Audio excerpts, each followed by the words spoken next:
Welcome to Coruzant Technologies, home of the Digital Executive Podcast. Do you work in emerging tech, working on something innovative, maybe an entrepreneur?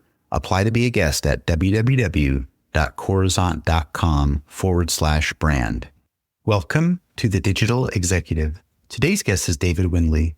David Windley is the CEO and Executive Chairman of HootRecruit, an AI-powered talent sourcing platform that is transforming how recruiters find and engage the right candidates. HootRecruit aims to fundamentally change the recruiting process by creating an AI agent for candidate sourcing, focusing on enhancing human expertise rather than replacing it. HootRecruit's proprietary full agentic AI platform can instantly parse job descriptions, discover qualified candidates from public profiles, and provide detailed assessment scoring. Clients leveraging the platform experience results like 4 times faster hiring and spend up to 95% less time on manual sourcing activities. HootRecruit was also recognized as Nashville Technology Council's Tech Startup of the Year in 2024. Well, good afternoon, David. Welcome to the show. Thank you for having me. Absolutely, my friend. I appreciate it. You're in the Silicon Valley, Los Altos area. I appreciate that. I'm in Kansas City, so we're just two hours apart. And I do appreciate that every time a guest makes the time to schedule and get on the calendar. So thank you.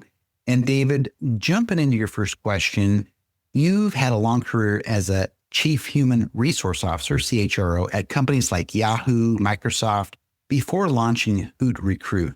What was the moment when you realized that the recruiting function itself needed reinventing, and how did your HR experience shape you to build a recruiting tech company? Great. Yeah. First, just to clarify, I was CHRO at Yahoo. I was an executive in HR at Microsoft. I did not have the very top CHRO job, but say the number 2 HR job there.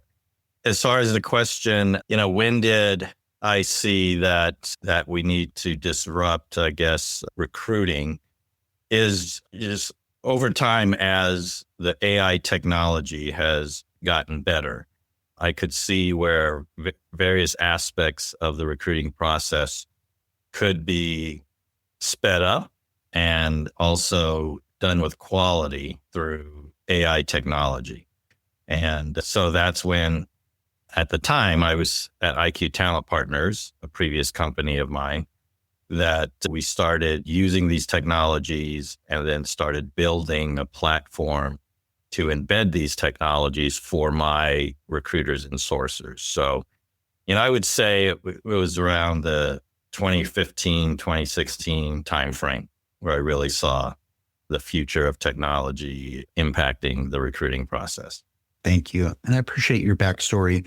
Obviously, a lot of stories that come out of the podcast here is you saw some gaps or there was a problem you wanted to solve. And in this case, the gap in the recruiting process and some of the platforms. And I'm glad that you came in and took your experience and saw that gap and your knowledge and applied that towards fixing this whole process. So I think it's important. So thank you. And David, HootRecruit's new full agentic AI platform enables instant job description parsing, real-time candidate discovery, scoring, and human-in-the-loop refinement. How do you design the architecture such that the AI acts as a true agent, but still ensures recruiters remain in control of the decision-making? Yeah, good point. I mean, there are a lot of startups in this space using AI in the recruiting process. We have purposefully built our platform, our process, if you will, to make sure that the human in the loop is involved with key areas of judgment along the process. So not leaving it 100% to the AI to execute all the way. Where we believe the AI is very good is in maybe looking through resumes at a much faster speed than humans can, summarizing the profiles, matching the profiles, the tasks such as that we ask the AI to do, parsing the job description as you described, doing a search across the internet for profiles that are a match to your search specifications, doing an assessment of those profiles against the search specification and providing a summary for the user. We leave it up to the user to make the ultimate judgment if this is a good candidate or not, for example, right? So what we tried to do is create an architecture where the AI is utilized where it can be very productive, but leave the critical judgment points with the human user in the loop. Thank you. I appreciate that. I think that's so important. AI is out there everywhere now, probably in every recruiting platform now, as you'd mentioned, but your platform is deliberately working with that human in the loop. And I like how you said AI is doing a lot of the heavy lifting, doing a lot of the searching and so forth. But at the end of the day, it's that human who really reviews the data, that summary, and makes that critical judgment, whether that data is accurate or it's a candidate they need to follow up on. So I really appreciate that. And David, HootRecruit claims clients can hire 4 times faster and spend 95% less time on manual sourcing. Considering that speed often sacrifices quality, how do you ensure that in accelerating sourcing, you aren't compromising and candidate fit, cultural alignment, or some long-term retention? Yeah, that's a good question. It sort of goes back to the previous question or how we've designed it. In other words, the productivity gains are in those areas where it just takes the human a long time to go through. And like I said, for example, without the AI searching capabilities, a human would look through various sources, let's say LinkedIn or other places online, and look through profile after profile after profile, right? Hundreds, maybe even thousands for certain jobs. But the reality is they probably don't get to 1,000 because it takes so long. So they don't even review all the potential profiles that could be a match, right? It's just too arduous of a task. So that's where the productivity gains come from. And in fact, using AI to make you more productive, let's say you have the same recruiter, right, that otherwise would have had to do that. The AI can do that in fractions of seconds, really, and deliver that to the recruiter. So now the recruiter can spend more time on those qualitative areas of recruiting, right?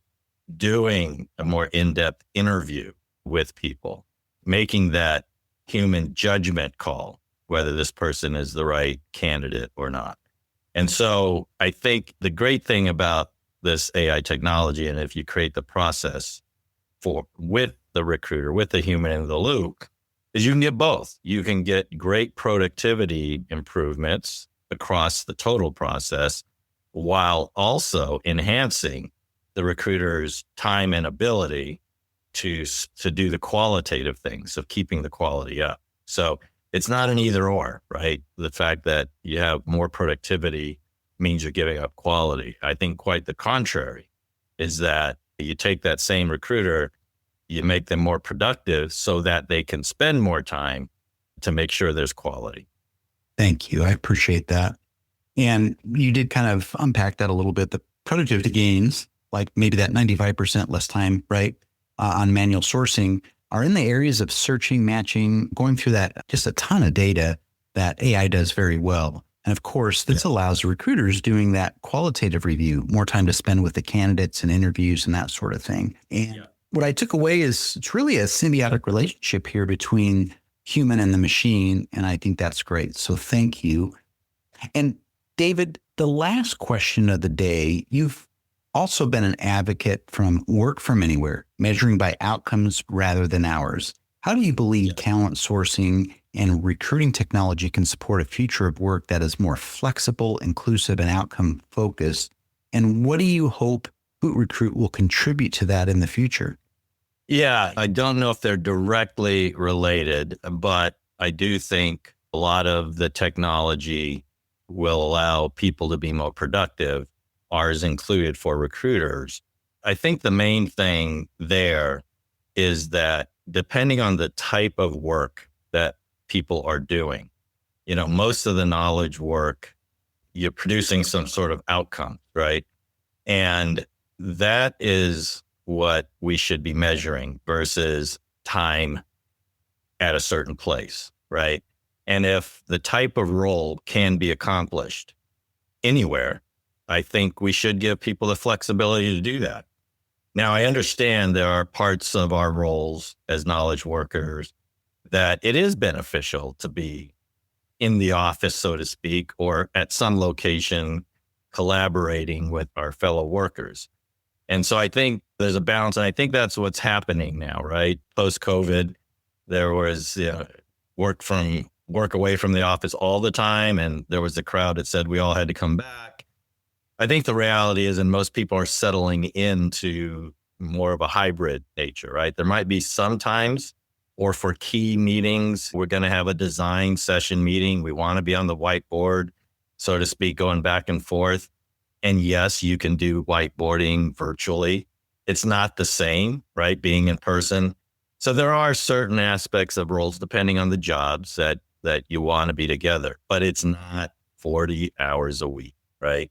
And so I do believe that it behooves companies to be smart about their flexible work arrangements, because the knowledge worker, the valued knowledge worker, will have options, and the market will ultimately dictate the flow of talent. So that's where I stand. I think let's be smart. I am personally an advocate for the certain types of roles, and most knowledge worker roles, that we should be flexible and allow people to do their job anywhere and measure them on their actual performance and not on time that you see them. That's great. Thank you. And I appreciate that. And I think the pandemic, obviously, that influenced a lot of this nowadays, this remote work, but the technology and the culture, company culture, is certainly allowing for more smart and flexible workplaces, right? So depending on that type of work, as you mentioned, what they're doing, where they're at, the type of role, at the end of the day, the outcome is the goal, not the 8 hours or the 40-hour work week. And I think that's so important. And it doesn't really matter if it's return to office or not. I mean, at the end of the day, let's build some strong engagement and excitement around the company, no matter where you're at and what you're doing. So I like that. I like your insights. And David, it was certainly a pleasure having you on today, and I look forward to speaking with you real soon. Great. Thank you. I appreciate it. Bye for now.